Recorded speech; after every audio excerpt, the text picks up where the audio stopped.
तो बहुत स्वागत आप सभी का एक बार फिर से MP12 की एक नई वीडियो में। आज के इस वीडियो में हम लोग बात करने जा रहे हैं भारतीय नौसेना के लिए की जाने वाली नई तैयारियों को लेकर और इनके लिए स्पेशली EIP बेस्ड सबमरीन्स को एक्वायर करने की डील को लेकर। तो चलिए डिस्कस करते हैं क्या खबर निकल कर आई है। आप बस इसी तरह की वीडियोस के लिए चैनल को सब्सक्राइब जरूर कर दीजिएगा। तो देखिए, काफी लंबे समय से हम लोग प्रतीक्षा कर रहे हैं प्रोजेक्ट 75I को लेकर, जिसके तहत लगभग 6 सबमरीन्स भारतीय नौसेना के लिए तैयार की जाएंगी। ये EIP से लेस होंगी। इसका मतलब ये हुआ कि हमारी सबमरीन्स न्यू टेक्नोलॉजी बेस्ड होंगी, जिसके चलते इनका एंड्योरेंस बढ़ जाएगा। ये पानी में कुछ सप्ताह रहकर अपने लिए जरूरी ऑक्सीजन पानी के अंदर रहकर ही तैयार कर पाएंगी, और ऐसा EIP टेक्नोलॉजी के जरिए होगा। और इस टेक्नोलॉजी से लेस सबमरीन्स को हम लोग विदेशों से प्रिक्योर करने जा रहे हैं, जिसके लिए जर्मनी काफी पहले ही फाइनलाइज हो चुका है। उसकी ये सबमरीन्स TKMS बनाती है, जो कि भारतीय कंपनियों के साथ मिलकर भारत के अंदर ही इसकी टेक्नोलॉजी को साझा करके यहीं पर उनका लोकल निर्माण करेंगी। तो अब ये सारा संदर्भ जो मैंने अभी आपको बताया, ये तो काफी लंबे समय से हम लोग जानते हैं, लेकिन इसको लेकर फाइनल डील आखिरकार कब होगी, क्योंकि ये डील जल्द से जल्द हो जाए, इवन इस तरह की डील हो पाए भारत और जर्मनी के बीच में,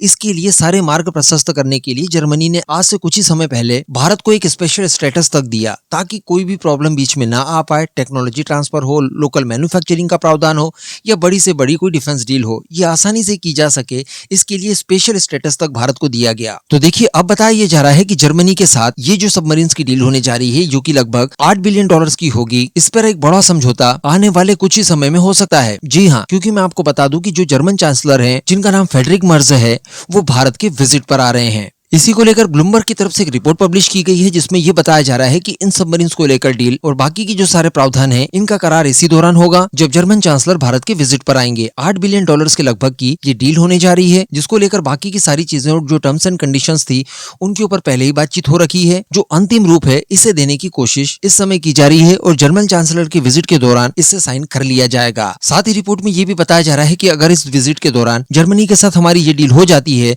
तो जो फ्रांस के साथ 3 एडिशनल कलवरी क्लास की सबमरीन खरीदने की बात की जा रही थी, वो डील कैंसिल कर दी जाएगी भारत के द्वारा। और जैसा कि पहले से ही समझौता हो रखा है, अगर जर्मनी के साथ ये डील होती है, तो TKMS यानी थीसेनक्रूप मरीन सिस्टम भारत के Mazagon dock shipbuilder limited के साथ मिलकर इन सबमरीन्स का निर्माण भारत के अंदर ही करेगा। 12 जनवरी 2026 को जर्मन चांसलर भारत आ रहे हैं। इस दौरान न केवल डिफेंस डील्स, बल्कि फार्मा के सेक्टर में और साथ ही फ्री ट्रेड एग्रीमेंट को लेकर भी इनके साथ महत्वपूर्ण बातें होंगी। तो एक अच्छी खबर है, लगातार देखा जा रहा है कि भारतीय नौसेना के लिए अलग अलग तरह के वेसल्स तैयार करवाए जा रहे हैं, क्योंकि इस समय मैं आपको बता दूं कि भारतीय नौसेना के प्रोजेक्ट इतनी ज्यादा तेजी से चल रहे हैं और इस स्केल पर चल रहे हैं कि हर 6 से लेकर 8 सप्ताह में एक नया वॉरशिप हमारी नौसेना में शामिल किया जाता है। तो ये भारत की बढ़ती हुई ताकत, भारतीय नौसेना का बढ़ता हुआ रुतबा और साथ ही हमारे आत्मनिर्भर भारत की ओर हमारे शिप बिल्डर्स का एक बड़ा योगदान माना जा सकता है। और जैसे ही ये डील साइन होती है, ये रशिया और फ्रांस के लिए भी एक बड़ा झटका माना जाएगा, क्योंकि शुरुआत में ये दोनों देश भी एक कॉम्पिटिटर थे इस डील में, कॉम्पिटिटर्स थे इस डील के लिए, लेकिन बाद में इन दोनों ही देशों द्वारा